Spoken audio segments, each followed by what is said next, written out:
All right, we are following more breaking news for you. Russian President Vladimir Putin has now declared a 3-day ceasefire in the war with Ukraine, but it won't begin until May 7th. He wants it to coincide with the 80th anniversary of the Soviet Union's victory in World War II. Now, this comes after President Donald Trump took to Truth Social to criticize Putin for not cooperating and brokering a peace deal with Ukraine. The president took exception with Russia's continued attacks despite the ongoing ceasefire talks. Let's bring in CBS News senior national security correspondent Charlie D'Agata, who is standing by at the Pentagon for us. Charlie, great to see you this Monday. How is the Pentagon interpreting this Kremlin announcement of a ceasefire to take place next week? What do we make of that? Yeah, well, you know, Errol, there's no sort of official reaction from the Pentagon, which shouldn't be a surprise. You know, we haven't had a briefing here at the DOD. We've had one single briefing since the new Trump administration took power. So there's not a whole lot in terms of messaging there. What I can tell you, however, this will be a welcome development if it is to hold.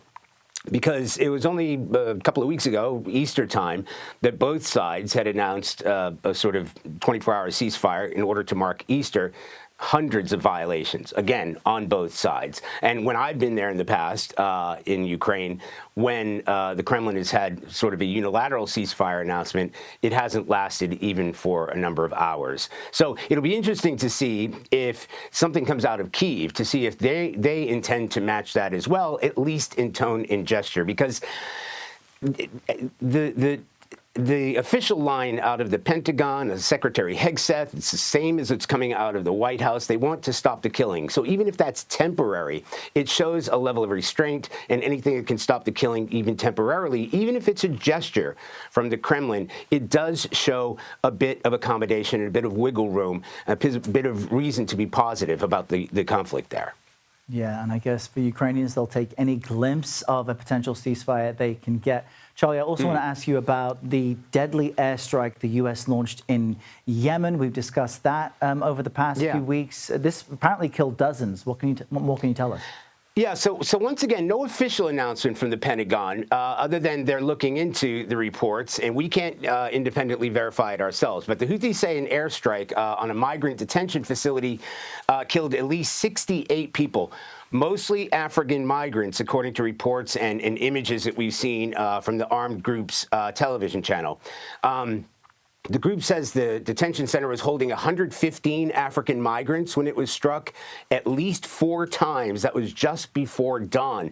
And the footage that we've seen appears to show wrecked building. There are lots of scattered bodies covered in debris. The Houthis say it was a deliberate bombing, that it should be considered a war crime. So no immediate comment, but just yesterday, Central Command, CENTCOM, which is kind of in control of that area, in charge of the fight against the Houthi rebels, they announced yesterday that forces had struck more than 800 targets since the Secretary of Defense and President Trump announced, if you remember back March 15th, that they would be stepping up or intensifying the attacks against the Houthis in retaliation for that group targeting shipping lanes and at least attempting to attack both U.S. and Navy vessels and merchant vessels in the Red Sea, which, by the way, the group has continued to do, and they're taking down drones as well, despite what Secretary Hegseth has called an unrelenting campaign against the Houthis.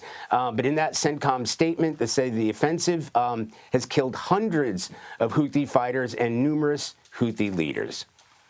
The U.S. military doing so much around the world. I'm stunned, Charlie, as you summarize that in the past 100 days of this administration, you've had a single Pentagon press briefing.